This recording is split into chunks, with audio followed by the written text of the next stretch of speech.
ನೋಡಿ, ಎಳೆ ಒಂದು ಹೀರೆಕಾಯಿಯ ಬುಡದಲ್ಲಿ ಇರುವೆಗಳು ನೋಡಿ ಹೇಗಿದ್ದಾವೆ ಅಂತ. ಯಾಕಿದಾವೆ ಹೇಳಿ ಇವು? ಇದು ಅಷ್ಟು ಮಧುರವಾಗಿರುತ್ತೆ. ಅದರ ರಸವನ್ನು ಇಲ್ಲಿ ಇನ್ನೂ ನೀವು ಹೂವು ಇಂಟ್ಯಾಕ್ಟ್ ಆಗಿರೋದನ್ನು ನೋಡ್ಬೋದು. ಇಲ್ಲಿ ಕೆಳಭಾಗದಲ್ಲಿ ಇನ್ನೇನು ಹೂವಿನಿಂದ ಬರ್ತಾ ಇರುವಂಥ ಈ ತಾಜಾ ಎಳೆ ಮಿಡಿ ಏನಿರುತ್ತಲ್ವ, ತುಂಬ ಸಿಹಿಯಾಗಿರುತ್ತೆ. ಸೊ ಅದರಲ್ಲಿರುವ ಸಿಹಿ ಮಕರಂದವನ್ನು ತಿನ್ನಲಿಕ್ಕೆ ಇರುವೆಗಳು ನೋಡಿ ಹೇಗೆ ಬಂದು ತಿಂತಾ ಇದ್ದಾವೆ ಅಂತ.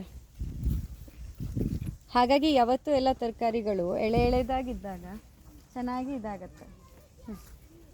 ಇದಕ್ಕೆ ಇಲ್ಲಿ ಗಂಟುಗಳು ಇರ್ತಾವಲ್ಲ, ಆ ಗಂಟುಗಳಿಂದ ನೆಕ್ಟರ್ ಸೆಕ್ರೇಷನ್. ಓಹೋ, ಹೀರೆಬಳ್ಳಿಯ ಪ್ರತಿ ನೆಕ್ಟರ್, ಇದು ಗಂಟಲ್ಲೂ ನೆಕ್ಟರ್ ಬರುತ್ತಂತೆ. ಹಾಗಾಗಿ ಇಲ್ಲಿ ಇರುವೆಗಳು ಜಾಸ್ತಿ. ನೀವು ಇಲ್ಲಿ ನೋಡ್ಬೋದು, ಇರುವೆಗಳು ಮನೆಯೂ ಮಾಡ್ಕೊಂಡಿದ್ದಾವೆ.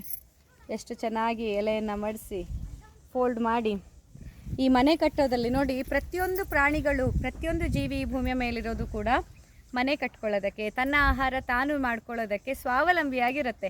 ಮನುಷ್ಯ ಮಾತ್ರ ಮನೆ ಕಟ್ಟಲಿಕ್ಕೂ ಜನ ಬೇಕು, ಅಡುಗೆ ಮಾಡಲಿಕ್ಕೂ ಜನ ಬೇಕು. ಪ್ರತಿಯೊಂದಕ್ಕೂ ಬೇರೆಯವರ ಮೇಲೆ ಅವಲಂಬಿತ ಆಗಿರೋನು ಮನುಷ್ಯ ಮಾತ್ರ. ಬೇರೆ ಎಲ್ಲ ಜೀವಿಗಳು ಕೂಡ ಮನುಷ್ಯನಿಗಿಂತ ಎಷ್ಟೋ ಪಟ್ಟು ಎತ್ತರದಲ್ಲಿದ್ದಾವೆ, ಎಷ್ಟೋ ಪಟ್ಟು ಸ್ವಾವಲಂಬಿಯಾಗಿ ಜೀವನವನ್ನು ನಡೆಸ್ತಾ ಇದ್ದಾವೆ. ಇನ್ನೇನು ಇಂತಹ ಇರುವೆಗಳನ್ನು ನೋಡಿ ನಾವು ಜೀವನ ಪಾಠವನ್ನು ಕಲ್ತ್ಕೊಳ್ಬೇಕಲ್ವಾ?